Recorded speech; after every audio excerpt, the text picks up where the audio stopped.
सावधान।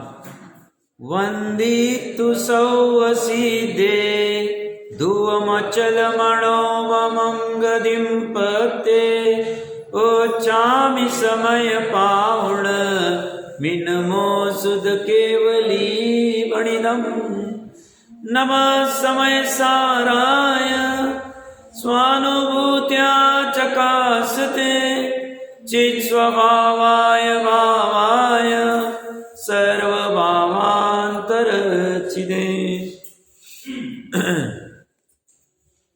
जिनागम में अगर प्रवेश करना है तो व्यवहार नय और निश्चय नय दोनों को मत छोड़ो। ये अपनी कल चर्चा चल रही थी। निर्जरा अधिकार 236वीं गाथा जैसे न आचार्य देव टीका। आचार्य देव ने गाथा उद्धत की है और अर्थ सामान्य इतना ही है कि जिनागम में प्रवेश करना। जिनागम में प्रवेश क्यों करना? जिनागम में प्रवेश करना है सुखी होने की, सुख को छोड़ना नहीं। जिनागम में प्रवेश करके सुखी कैसे होंगे? जिनागम के बिना अपने स्वभाव में प्रवेश नहीं हो सकता है और अपने स्वभाव में प्रवेश किए बिना सुख हो नहीं सकता। सुखी होने की विधि अपने स्वभाव में प्रवेश करना है और अपने स्वभाव में प्रवेश करने के लिए जिनागम में प्रवेश करना पड़े। और जिनागम में प्रवेश करना जिसे है सुखी होने के लिए, उसने व्यवहार ने और निश्चय ने दोनों को छोड़ना नहीं चाहिए। ये अंत में अपनी चर्चा चल रही थी। महत्वपूर्ण बात है, एकांत करना नहीं। यहां से ही हो सकता है। वैसे तो पंचास्तिकाय की अंतिमवी गाथा से टोडरमल जी साहब ने उठाया निश्चयावासी व्यवहारावासी आदि प्रकरण। यहां भी कुछ उसके चटाएं पड़ी हुई, क्योंकि समय सार जी पे तो टोडरमल जी साहब की अच्छी कमांड थी। मोक्ष मार्ग प्रकाशक जी में बहुत जगह पे समय सार जी की छटाएं दिखती सामान्य भाषा में, बट प्रकरण वहां से उठाए। अगर निश्चय का एकांत करोगे तो निश्चयावासी के खड़े हो जाओ, और व्यवहार का एकांत करोगे तो व्यवहारावासी खड़े हो जाओगे, और दोनों को बराबर से पकड़ोगे नहीं, दोनों को पकड़ने जाओगे उभयावासी में खड़े हो जाओ। और जैसा है वैसा समझोगे, काम तो निश्चय से ही होगा। और निश्चय की एक ही वस्तु है, अनंत वस्तुओं में एक ही वस्तु निश्चय की, और बाकी अनंत वस्तु है व्यवहार की।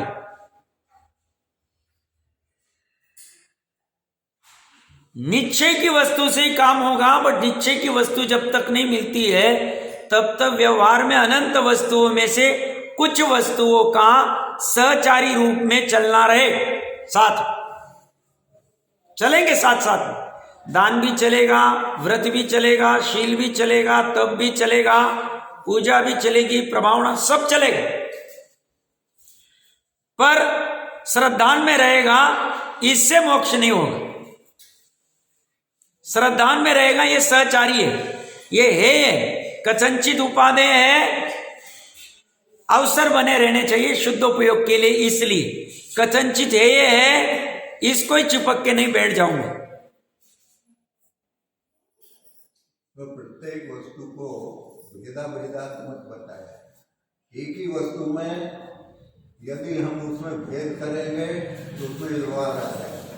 उसमें एक ही वस्तु में यदि भेद किया जाएगा तो व्यवहार आ जाएगा, उसी को अभेद रूप से कहा जाएगा तो वो निश्चय हो।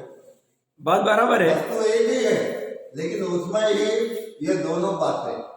हाँ, बट भेद करके कोई वस्तु को उतनी मान बैठे तो फिर अज्ञान हो जाएगा, मिथ्यात्व हो जाएगा। दो भिन्न वस्तुएं हैं, उनको मिला करके एक कहें तो भी व्यवहार है। बराबर कह रहे, बात ऐसी। दो वस्तु को एक मिला के ना, एक वस्तु में भेद खड़ा करना या किसी में किसी का उपचार करना, ये तीनों चीजें आ गई व्यवहार का। बराबर। और तीनों वस्तु ऐसी नहीं है उपचार से कही गई, ऐसी मानी जाती है। यहां तक अपना प्रकरण आया था पेज नंबर 456। ये कुछ विस्तार करना चाह रहे, जैसे न आचार्य जी को लगा प्रकरण अच्छा चला है निर्जराधिकार में, और थोड़ा सा कुछ विस्तार कर लेते अच्छा विस्तार किया है, महत्वपूर्ण विस्तार किया है। देखिए एक बार पढ़ते हैं और फिर थोड़ी सी चर्चा करते हैं। इसका कुछ विस्तार कहते हैं, जो संवर पूर्वक, विस्तार क्यों करना, सामान्य से विशेष बलवान, नहीं तो जैसे आचार्य को सामान्य से काम होने वाला, फिर क्या जरूरत। बट सामान्य से विशेष बलवान। सामान्य क्या है, आत्मा शुद्ध ही, मैं तो शुद्ध ही हूं, मैं तो निर्मय हूं, उससे काम नहीं होने वाला। क्यों, विशेष में समझना पड़ेगा उसमें कौन शुद्ध है, किस अपेक्षा से शुद्ध है, फिर अशुद्धता कहां पड़ी और कैसे निकाली जाएगी, वो नहीं समझेगा तो मैं शुद्ध हूं ऐसा अनंत काल तक रटन करने के बाद भी शुद्ध प्राप्त नहीं हो। तो विस्तार कर रहे हैं सामान्य से विशेष बलवान के लिए। जो संवर पूर्वक निर्जरा का कथन किया है, वह सम्यक दृष्टि जीव के शुद्धात्मा का सम्यक श्रद्धान, शुद्धात्मा का सम्यक ज्ञान, शुद्धात्मा का एवं शुद्धात्मा का सम्यक अनुष्ठान रूप में मुख्य वृत्ति से निश्चय रत्नत्रय के होने पर होती है। इसमें निश्चय रत्नत्रय आ गया, और ये निश्चय रत्नत्रय क्या है, ऐसा ही है, अन्यथा नहीं, अन्य नहीं। और ये वाला निश्चय रत्नत्रय नहीं रहे तो व्यवहार रत्नत्रय जो अंजन चोर आदि करके आए, निशंकित आदि जो रत्नकंडक जी आदि या अन्य जगह पे चर्चा है, वो वाला कार्यकारी नहीं। ये बात नक्की दिमाग में रखना। बात कठिन लगेगी, साहब निश्चय के बिना व्यवहार, फिर इतने सालों का हमने व्यवहार का किया, उसका क्या, जो भूतकाल हो गया छोड़ देना चाहिए, अब उसके रोक के फायदा नहीं। वर्तमान और भविष्य में दिमाग में नक्की रखना। अगर नहीं है तो अच्छी बात कि निश्चय के बिना काम होने वाला नहीं, और निश्चय की एक ही वस्तु क्या, शुद्ध आत्मा का सम्यक श्रद्धा, शुद्ध आत्मा का सम्यक ज्ञान, शुद्ध आत्मा का सम्यक अनुष्ठान।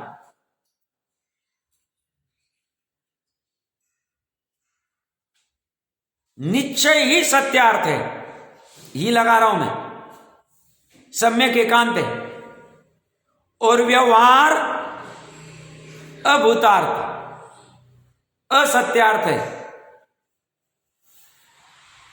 तो व्यवहार सहचारी अपेक्षा से ठीक था, वो हमारी भूल थी, भूतकाल में हमने व्यवहार निश्चय को समझा नहीं, हमारी भूल, और हम सिर्फ व्यवहार में अगर मगन रह गए, हमारी भूल।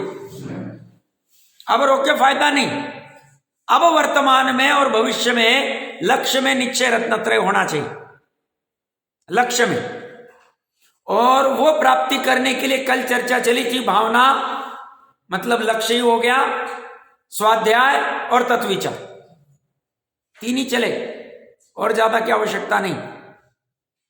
भावना भी स्वयं को ही करनी है, स्वाध्याय भी शास्त्र का नहीं करना है, शास्त्र निमित्त रूप में यहां अंदर उसको बिठाना है, ग्रहण करना है, और फिर उसके ऊपर विचार करना है। ये दो, तीनों की तीनों अपनी परिणति, जीव की परिणति। ये साथ में चलेगा, और उसके सहचारी रूप में फिर व्यवहार चलता रहेगा, व्यवहार, दान, व्रत, स्वाध्याय आदि जो भी कुछ हो। तो ये कह रहे हैं शुद्धात्मा का सम्यक श्रद्धान, शुद्धात्मा का सम्यक ज्ञान, सम्यक शब्द ज्यादा कहने की आवश्यकता नहीं, जैसा है वैसा, यथार्थ। और अनुष्ठान मतलब लीनता कहो, चारित्र कहो, उस रूप में मुख्य वृत्ति से, मुख्य वृत्ति मतलब इसको मुख्य कर दिया है और बाकी सब गौण कर दी,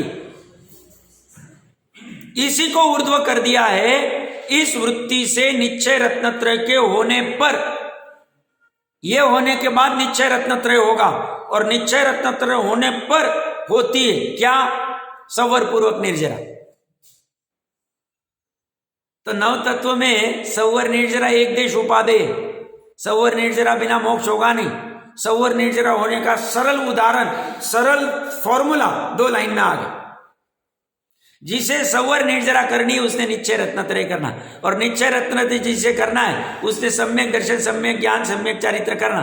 सम्यक दर्शन, सम्यक ज्ञान, सम्यक चारित्र क्या करना है? तो शुद्ध आत्मा में श्रद्धा, सम्यक श्रद्धा। शुद्ध आत्मा क्या है? अपनी वस्तु।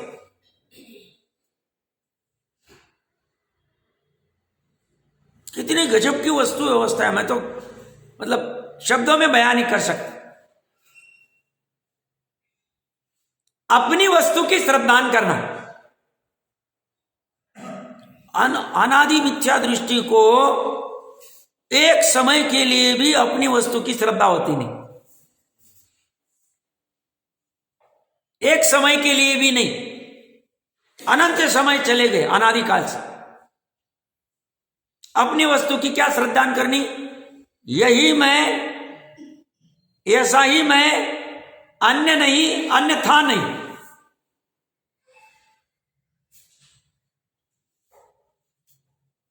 क्या कह रहे धर्म करने के लिए? वो धर्म की परिभाषा क्या है? धर्म इतना ही, मोक्ष मार्ग इतना ही, सुखी होने का मार्ग इतना ही।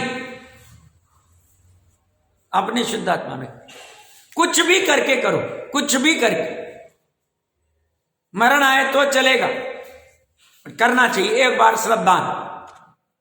शुद्ध आत्मा की, आत्मा शुद्ध है, तिरस्कृत हो रहा है अनादिकाल के अज्ञान के कारण।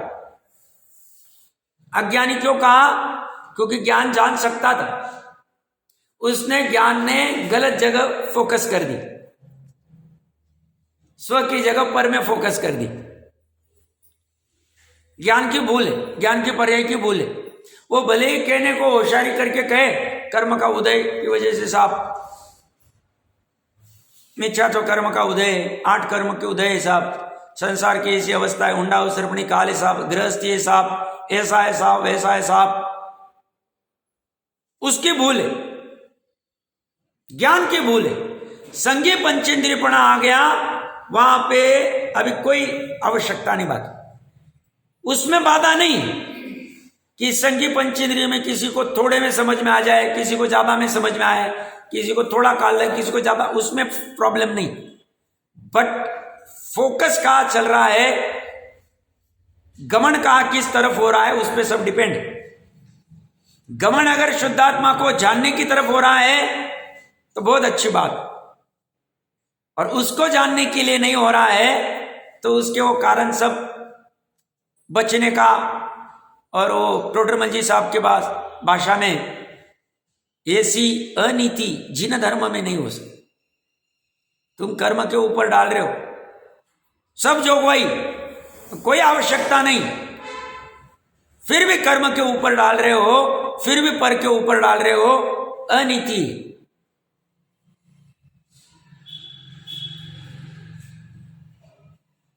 सरल काम है। सम्यक श्रद्धान क्या है? श्रद्धा गुण की पर्याय। सम्यक ज्ञान क्या है? ज्ञान गुण की पर्याय। सम्यक अनुष्ठान चारित्र क्या है? चारित्र गुण की पर्याय। तीनों किसकी पर्याय? और शुद्धात्मा किसका? चारों के चारों मेरे। और समय कितना लग रहा है, कठिन कितना लग रहा है। खोदा पहाड़ और निकला, इतना सरल है, कितना करना पड़ता है, कितने तीर्थ यात्रा करनी पड़ती है, कितना दान देना पड़ता है, कितने अनशन करने पड़ते, कितने विधान करने पड़ते, कितने अनुष्ठान करने पड़ते, और कितना स्वाध्याय, कितना तप, कितने जंगल आदि चले जाओ, इतने सब आवश्यकता कोई नहीं। चौथे गुण स्थान के लिए एकमात्र एक ही वस्तु में सब होने योग्य, एक ही वस्तु, दो वस्तु की जरूरत ही नहीं। हाँ, पर्याय को एक वस्तु और शुद्धात्मा को दूसरी वस्तु माने तो एक ही वस्तु में दो भेद कर सकते करने के लिए। बाकी अनुभूति के काल में दो अलग अलग होते ही नहीं। अनुभूति में ऐसा ही अनुभव में आता है पर्याय कि मैं ही शुद्ध हूं, मैं ही शुद्ध आत्मा हूं, ऐसा श्रद्धान, ऐसा ज्ञान, ऐसा अनुष्ठान, पर्याय कमाल, वैसी होते हुए उत्पन्न होती हो।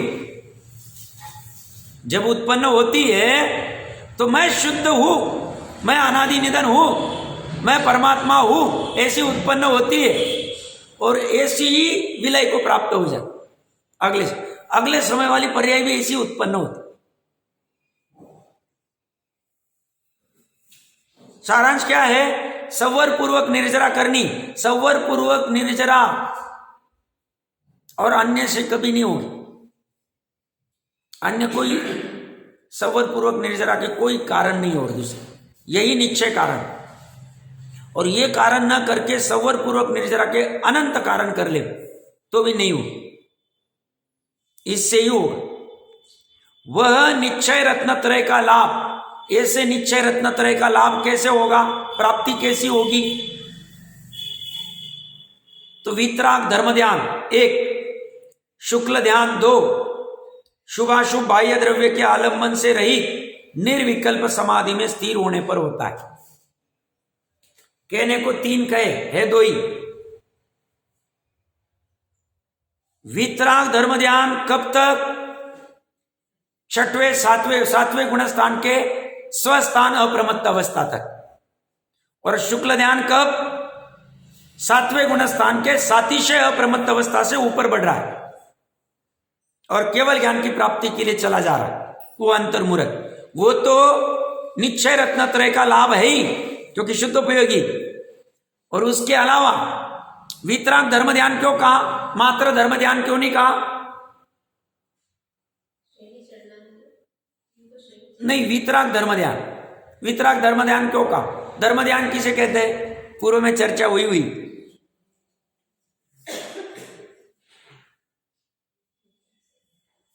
प्रयास कर सकते कोई बाधा नहीं भी आता होगा ना। अब ये चांस ले लो कि ये जानने की आवश्यकता है, सामान्य से विशेष बलवान। क्योंकि यार धर्म ध्यान का अर्थ क्या करना पता भी होगा, कोई कह नहीं पा रहा है वो अलग बात है, पर जिसे पता नहीं है पता होना चाहिए, क्योंकि अदरवाइज वो काला अक्षर भैंस बराबर है। धर्म ध्यान का अर्थ क्या और वितराग का अर्थ क्या? वितराग क्यों जोड़ा उसके साथ, सिर्फ धर्म ध्यान क्यों नहीं कहा?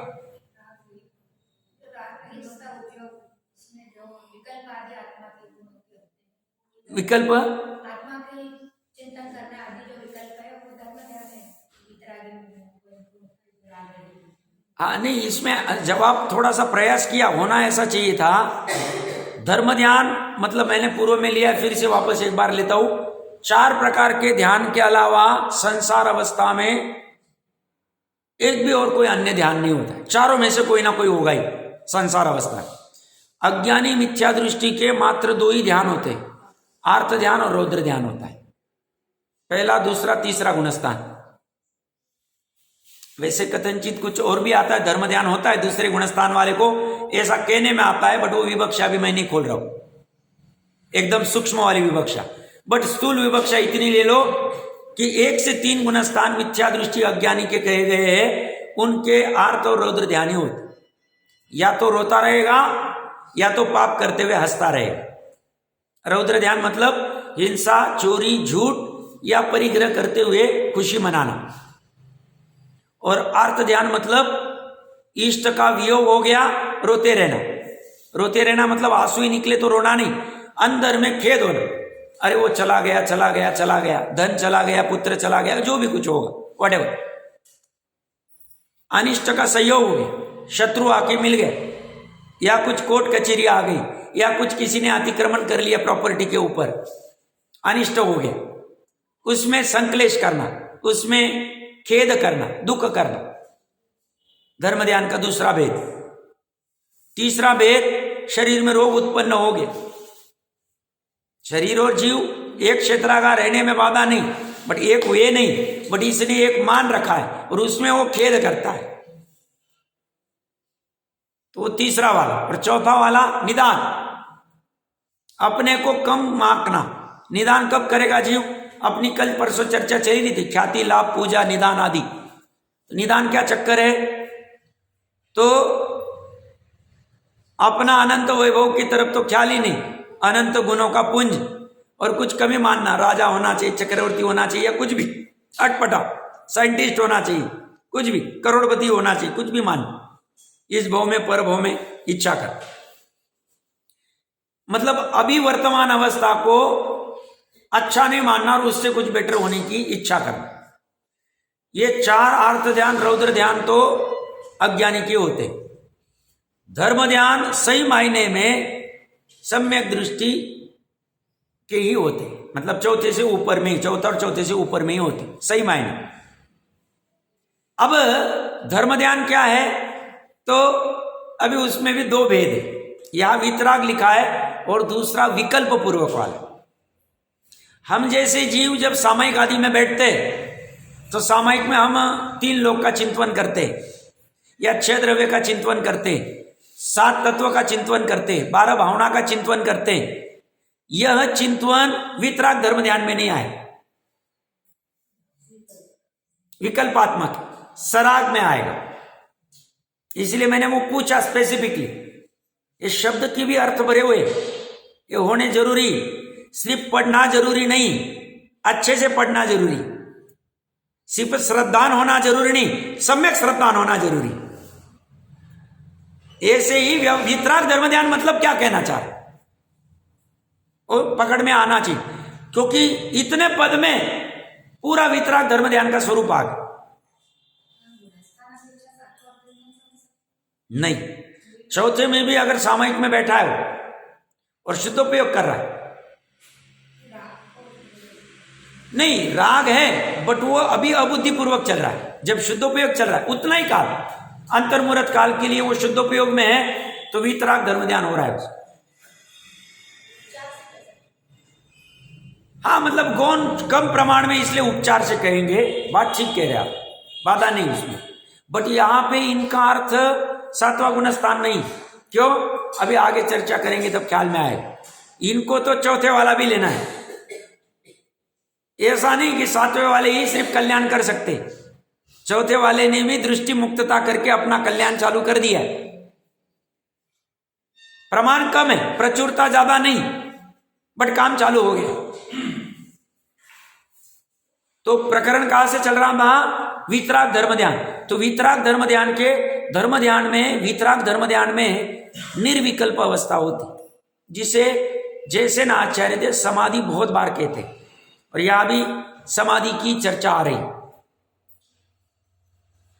सम आधि, धी का अर्थ होता है बुद्धि, एकत्रित करना बुद्धि को, बुद्धि तरफ, ज्ञान को कहां एकत्रित करना, स्वभाव तरफ, इकट्ठा करना। सम प्लस अ प्लस धी चले, तो बुद्धि को कहां इकट्ठा करना, स्वभाव तरफ। स्वभाव तरफ जब इकट्ठा करेगा तो समाधि है। तो वितराग धर्म ध्यान में होती है, क्योंकि शुद्धोपयोग तब होता। धर्म ध्यान के आज्ञा विचय, अपाय विचय, विपाक विचय, संस्थान विचय और 4 भेद है इनके। ये 4 भेद अलग से पढ़ लेना चाहिए ज्ञानार्णवादि में से। और शुक्ल ध्यान क्या है, चौथा ध्यान, ये मात्र मुनिराज के होते हैं, वो भी श्रेणी चढ़ने वाले। उपशम श्रेणी वाले के 2 होते हैं, एक ही होता है, नीचे गिर जाते हैं। शायद सम्यक दर्शन के साथ में शपक श्रेणी चढ़ने वाले के 4 हो जाते हैं उसी भाव में, उसकी अलग से चर्चा कभी कर लेंगे। तो ये क्या कह रहे हैं, निश्चय रत्नत्रय का लाभ कब होगा, वितराग धर्म ध्यान होगा।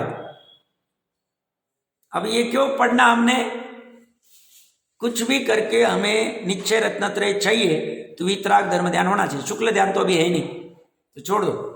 और वितराग धर्म ध्यान मतलब निर्विकल्प अवस्था। निर्विकल्प अवस्था के बिना निश्चय रत्नत्रय होगा नहीं, ये आगम के वचन, इसमें डरने की आवश्यकता है। इसमें कोई ऐसा नहीं साहब हम विकल्प करते तो फिर वो हमारा धर्म ध्यान नहीं हुआ, व्यवहार से धर्म ध्यान कहा जाए। बट व्यवहार व्यवहारी, उसको निश्चय मान लेंगे तो भ्रम हमारा ही। तो वो जगाना चाह रहे, वो कह रहे जाग जाओ। वितरागता पूर्वक वाला जो तुम्हारा धर्म ध्यान होगा कब होगा? जब शुद्ध आत्मा की श्रद्धा, ज्ञान और आचरण होगा तब। Basic condition. धर्म कठिन है, वैसे देखे तो बहुत सरल है और बहुत कठिन भी। सरल कितना? तीनों पर्याय मेरी, स्वभाव मेरा, मेरे में ही मेरे को काम करना है, सरल इतना। और कठिन कितना? साहब वो पर्याय आ नहीं रही है तब तक हमारा व्यवहार सम्यक दर्शन, अपना व्यवहार धर्म ध्यानी होगा, वितराग वाला होगा नहीं होगा। स्वरूप ही ऐसे, स्वभाव ही ऐसे। अब कुछ भी करके तो व्यवहार धर्म ध्यान में से, सराग धर्म ध्यान में से वितराग धर्म ध्यान में कैसे आ सकता है? उसका उपाय कर, कुछ भी करके कर। उसके लिए क्या करना पड़ेगा? वो सब करने की तेरी तैयारी होगी तो वितराग धर्म ध्यान हो जाए। और तू तैयारी नहीं करना चाहता है, मैं कैसे मोड़ू उस पर्याय को? और पर्याय को कैसे मोड़ू? मतलब पर्याय तुम्हारी, मैं कैसे स्वभाव के पास लेके जाऊं? स्वभाव भी तुम्हारा ही। तुम्हें इतने कठिन काम करने पॉसिबल है? 500 किलोमीटर दूर तीर्थ क्षेत्र है, वहां के लिए तुम्हें वो सब कर सकते हो। तुम 10 गाड़ियां अरेंज करोगे, सबको मैसेज भेजोगे, 2 बार फोन करोगे, बैग भरोगे 2 दिन तक, सब सामान आदि, सब खाना क्या पीना क्या, कैटरिंग की व्यवस्था सब करोगे, बर्तन आदि सब लोगे साथ में। ये प्रोग्राम में ये कपड़ा पहनूंगा, उसमें वो पहनूंगा, इसके ब्रासलेट पहनूंगा, उसमें घड़ी पहनूंगा, उसमें ऐसी हेयर स्टाइल करूंगा, सब विकल्प करने को तैयार है जो पर में हो रहे हैं। 500 किलोमीटर जाने में पूरी कमर दुखने वाली, रास्ता बहुत खराब था सर, कैसी बस ली साहब आपने, वो भी सहन करने को तैयार है तीर्थ यात्रा के नाम पे। वो कह रहे इतना स्वाधीन वाला है, तुम्हें कहीं से 1 इंच भी यहां से वहां जाना नहीं। ये तुम्हें कठिन लगता है, वो सरल लगता है 500 किलोमीटर वाला। वहां 10 दिन की दुकान की व्यवस्था लगाएगा, कैमरा लगा देगा, वहां देखता बैठेगा, बराबर तो चल रहा है ना धंधा पानी। तो वहां जाएगा तो वो संस्था वाले को बोलेगा सब गीजर है ना, सब लाइट बराबर है ना, एसी रूम चाहिए, सब गर्मी बहुत बढ़ गई। वहां सब करने को तैयार है धर्म के नाम पे। और ये वाला धर्म क्या है? चोखा धर्म, बिना पैसे का। वहां लाखों खर्चा करे और मान लो उसमें से एक आधे ने कह दिया, इन्होंने ट्रिप पूरी अरेंज कराई थी, 10 लाख रुपए का खर्चा किया था, 20 लाख रुपए का सबको 200 लोगों लेके गए, 8 दिन की यात्रा कराई।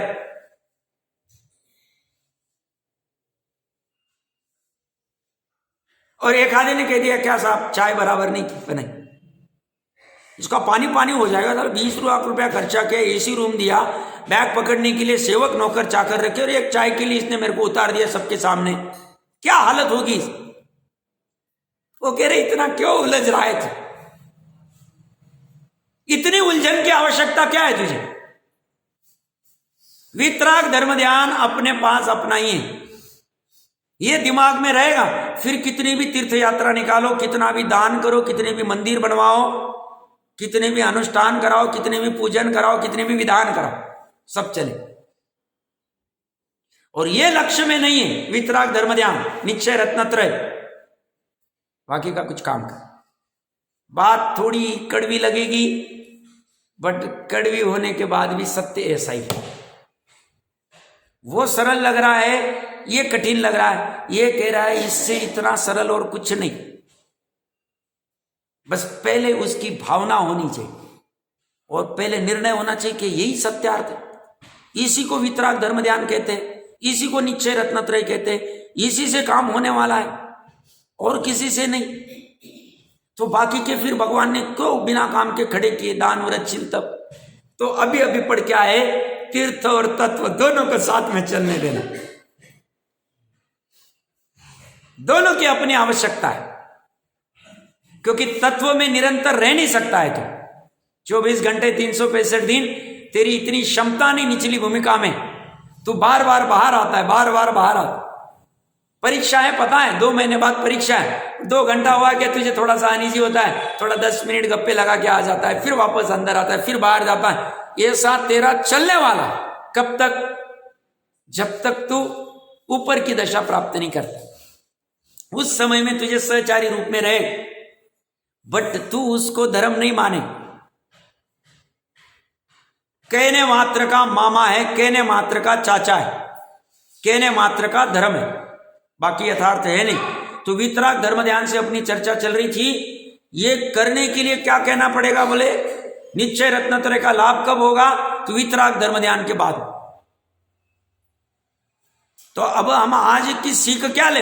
हर रोज सीख लेनी चाहिए। अब आज की सीख इतनी है, वितराग धर्म ध्यान हमारा प्रकट हुआ है क्या?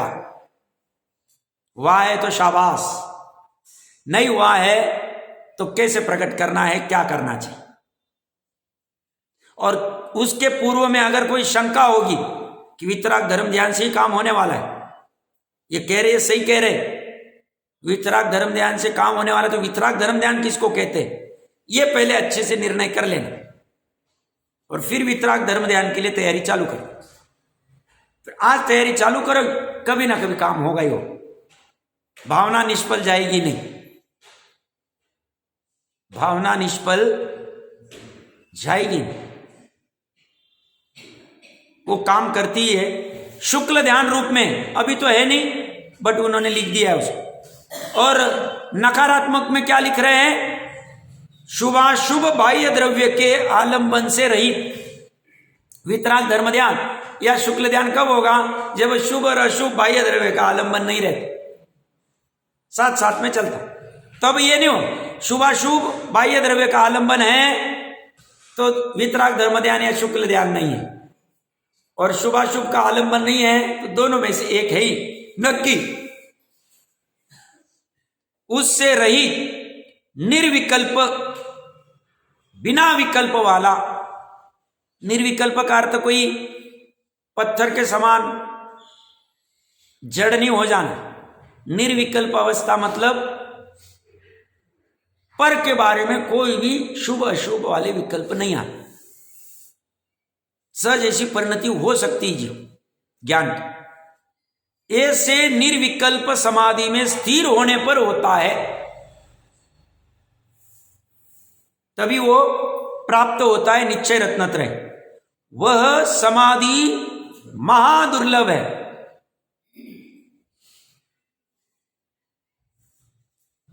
निर्विकल्प में पर का तो आता ही नहीं है, लेकिन स्व में भी भेद नहीं करता। बराबर, सही बोल, पूर्ण द्रव्य को खींचता है, ऐसे ही कर। तो वह समाधि अति दुर्लभ है, महादुर्लभ है। और जो कठिन होगा, जो दुर्लभ होगा, वो हमें प्राप्त करना हमारी ऐसी लौकिक की सबकी मान्यता है। हम कहते कैसे नहीं होता, मैं करके दिखाता। लौकिक में तो हम कहते ही, तो लोकोत्तर मार्ग में भी हम ये चैलेंज ले सकते। अति दुर्लभ वाले को हम कहीं ट्रेकिंग को जाते और कोई कहता है साहब जाना मत, वो पहाड़ी बहुत दूर 10,000 फीट ऊपर है, अब थक जाओ। कैसे होता है, मैं करके दिखा। हम वहां बराबर पहुंच के माउंट एवरेस्ट आदि जो भी करते हैं सैर, वो लोग क्या कर अपनी जान की कीमत भी लगा के करके दिखाता हूं। 20,000 फीट, 15,000 जो भी उनके कोई रिकॉर्ड्स होंगे, करके दिखा। ये सही, उससे तो सुख मिलेगा नहीं, उसमें तो 2-5 दिन पेपर में नाम आएगा, थोड़ा सा कुछ होगा, बाद में पड़ा रहेगा वो, उसके फिर पाप पुण्य के प्रमाण में चले। ऐसे बहुत, ये इतने ओलंपिक आदि में जीत के आए और अभी खाने के लाले पड़े, इसका ऐसा हुआ और ऐसे पड़े, ये सब होता है। बट यहां ऐसा नहीं हो। यहां अगर ये अति दुर्लभ वाला प्राप्त हो गया तो ये नक्की है कि सुख प्रकट होगा, यथार्थ सुख। और अभी इसे कोई दुखी करने में समर्थ नहीं, और ये ज्यादा देर अभी संसार में रहेगा नहीं। इसलिए ये करेंगे तो सच्चा सुख प्राप्त होगा ही होगा। वो वाला तो गारंटी नहीं देंगे, और है ही नहीं गारंटी नहीं। किस कारण से अति दुर्लभ क्यों है साहब? ये बहुत अच्छी चीज उन्होंने लिखी है, एक बार पढ़ते हैं। किस कारण से दुर्लभ है? एकेंद्रिय, विकलेंद्रिय, पंचेंद्रिय संगी पर्याप्तक, मनुष्य, देश, कुल, रूप, इंद्रिय पटुता, निर्व्याधि, आयु, श्रेष्ठ बुद्धि, सद्धर्म का श्रवण, ग्रहण, धारणा, श्रद्धान, संयम, विषय सुखों से निवृत्ति, क्रोध आदि कषाय से निवर्तन, तप भावना और समाधि मरण उत्तरोत्तर दुर्लभ है। कितनी चीजें दी, इतनी दुर्लभ। अभी इसमें से हमें कौन सी प्राप्त है और कैसे दुर्लभ है, थोड़ी चर्चा करते। बहुत ही दुर्लभ भावना अलग से देख लेनी चाहिए, ज्यादा विस्तार की आवश्यकता नहीं, पर थोड़ी विस्तार से चर्चा करनी चाहिए। या समाधि मरण का मैंने कल पूछा था, क्या अर्थ होगा, है क्या भावना होगी, किसी ने पढ़ाई होगा?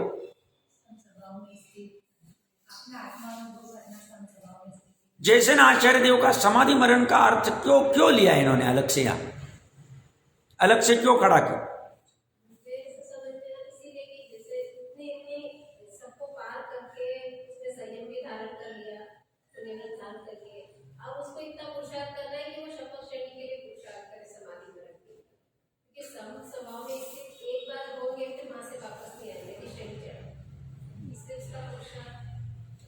मैंने इसके ऊपर, हाँ ठीक है, अच्छा, मैंने इसके ऊपर थोड़ा विचार किया।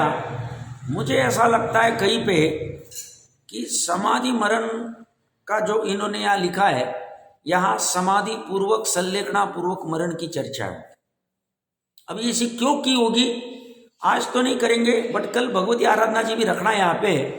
कारण ये है, पांचवें आर्य में जैसे ना आचार्य देव होके गए, पांचवें आर्य में शायद सम्यक दर्शन नहीं है, शपक श्रेणी नहीं है, केवल ज्ञान नहीं है, उद्भव मोक्ष है ही नहीं। शायद सम्यक दर्शन नहीं है तो 3 या 4 भव में मोक्ष है नहीं। तो अभी मुक्त होने का सबसे नजदीक में उपाय क्या?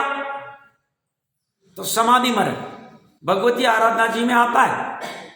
7-8 भव उत्कृष्ट अगर समाधि मरण हो जाए, भले ही शायद सम्यक दृष्टि नहीं, 7-8 भव मनुष्य देव मनुष्य देव मनुष्य देव करके 7-8 भव में ही मुक्त हो जाता। तो कई उनका लक्ष्य उस तरफ होना चाहिए, क्योंकि शायद सम्यक दर्शन या केवल ज्ञान है नहीं, उसके अलावा गारंटी वाला ऐसा कोई साधन नहीं कि जिससे हम थोड़े काल में मोक्ष को चले जाए। तो साहब समाधि मरण ना करते हुए दूसरे से क्या फर्क है? तो वह स्पेसिफिक एक गाथा ये 54 नंबर की जो कलम पाठ करेंगे उसमें स्पष्ट लिखा है, अगर सम्यकत्व के साथ आराधना नहीं करता है, आराधना का अर्थ भगवती आराधना मतलब समाधि की बात चल रही है, वहां पूरा वो ग्रंथ ही उसी में समर्पित, तो अर्धपुद्गल परावर्तन काल तक रुल सकता है। और अर्धपुद्गल परावर्तन काल बहुत बड़ा है, अनंत काल है, ये पूरी वह विस्तार से चर्चा है। 1 2 जग उत्कृष्ट शुक्ल लेशा वाला जीव उसी को मोक्ष जाता है जो अभी 5वें आर्य में पॉसिबल नहीं। मध्यम लेशा वाला 7-8 भव में जाता है, ऐसा 51-52 नंबर की गाथा में उन्होंने उद्धरण किया हुआ है भगवती आराधना जी में, वो भी हम पढ़ेंगे। और तीसरा जगन्य शुक्ल लेशा वाला अर्धपुद्गल में जाता है जो अनंत काल। और ये चेता रहे वो समाधि मरण को कह के तो 7-8 भव में चला जा, नहीं तो अर्धपुद्गल काल भी बहुत बड़ा है, तो पुरुषार्थ को मत खो। ऐसा नहीं कि सम्यक दर्शन हो गया, श्रद्धा ठीक हो गया, तो पुरुषार्थ छोड़ दिया और प्रमाद में पड़ गया।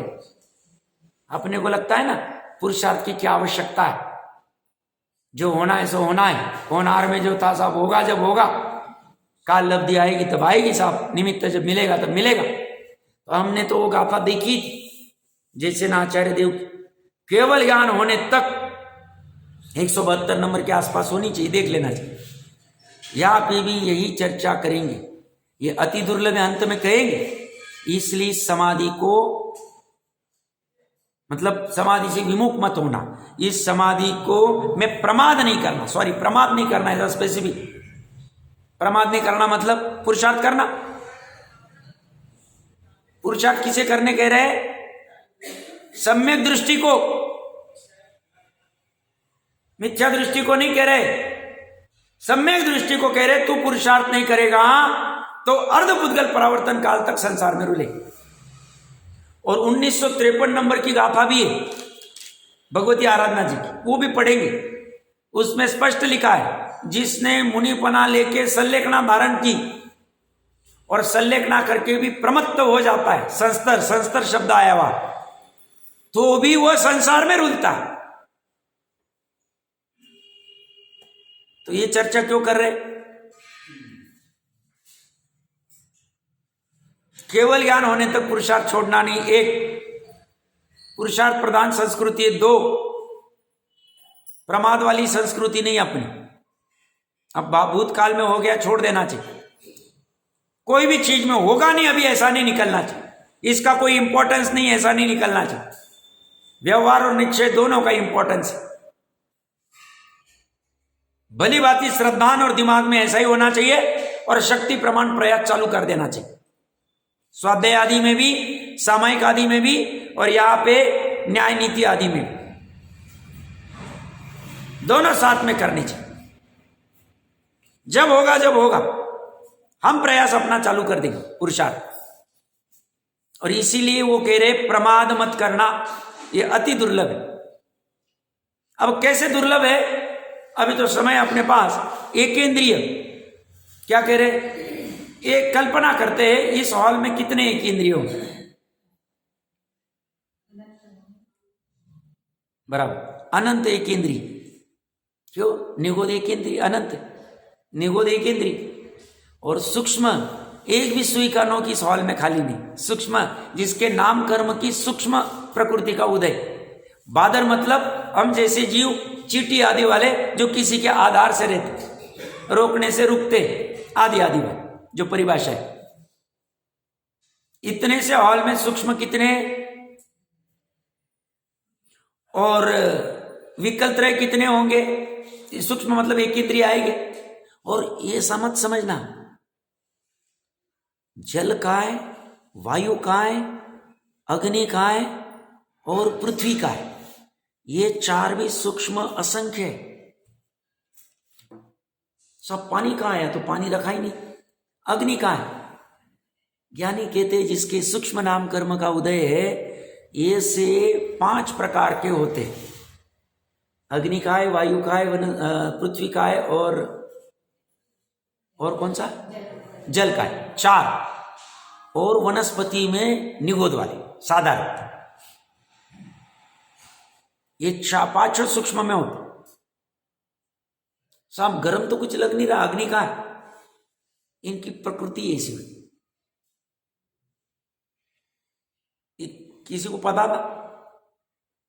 विचार किया था इसके ऊपर कभी? ये आगम, हाँ ऐसा ही।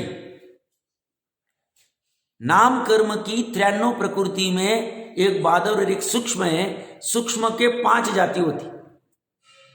सिर्फ जो अपने को आंखों से अग्नि दिखती वही अग्नि का ही नहीं।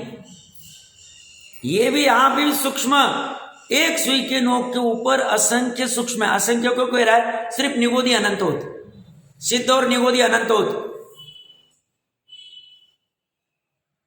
इसी सुई के नोक के ऊपर निगोद भी अनंत है और वायु कायिक, अग्नि कायिक, जल कायिक, पृथ्वी कायिक, ये चारों भी असंख्य है वहीं पे।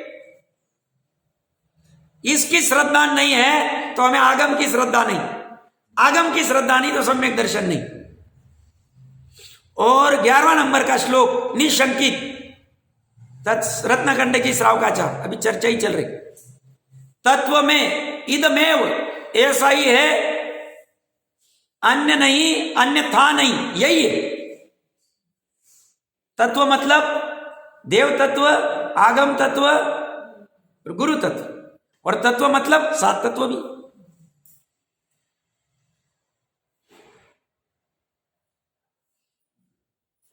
असंख्य जीव एक सुई के, और कितनी सुई के नोक है? हॉल की बात कर रहे हैं हम, बाहर के भी जा नहीं रहे, सनावद में जा नहीं रहे, ना एमपी में जा रहे, ना भारत में जा रहे, ना मध्य लोक में जा रहे, ना 363 घन रज्जु में जा रहे, 343 सॉरी।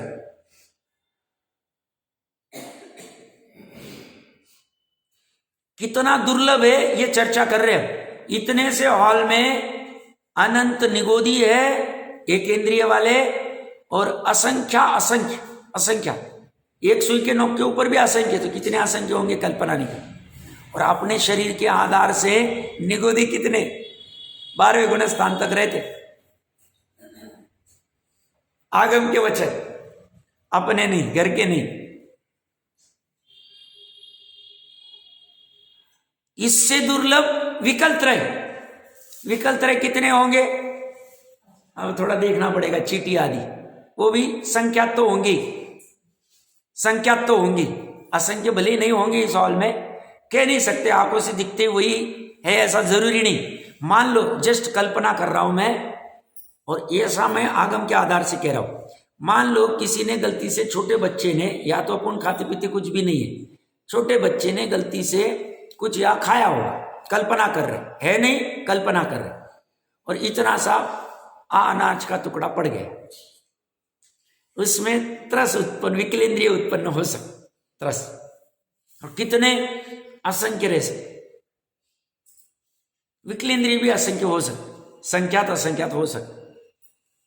करणानि योग की महिमा चल रही साथ में, समझना, मेरी महिमा नहीं, आगम की महिमा लेना, आगम के वचन।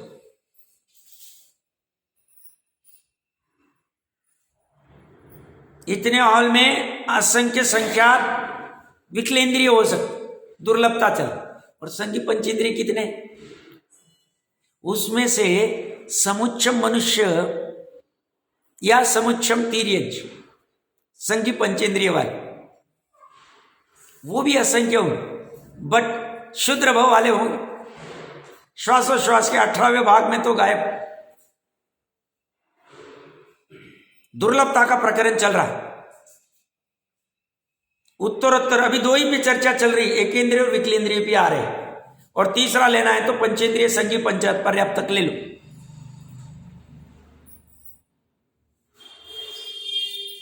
इतना उत्तरोत्तर, हमें अपनी मनुष्यायु की वैल्यू नहीं, और मनुष्यायु की वैल्यू नहीं, और कहां खर्च हो रही, जैसे अनादिकाल से कुछ मिला ही नहीं। 5 इंद्रियों के विषय में झपट्टे लगा रहे, 6 महीने हो गए कहीं घूमने गए नहीं, अरे मेरा चेहरा अच्छा नहीं दिख रहा है, इसको तैयार करो, इसको करो, किसकी सेवा चाकरी में लगे, समय कहाँ बर्बाद हो रहा है, निर्णय कहाँ लगाने में लगाना चाहिए, और ऐसी चीजें उसको सिखाए तो साहब ये कठिन जाता है, ये सब लो मत, फटाफट शुद्धात्मा की बात करो और आगे बढ़ो। अरे भाई ये अभी भी नहीं समझेगा, पूर्व में भी नहीं समझा, भविष्य में भी नहीं समझेगा, तो कब समझेगा।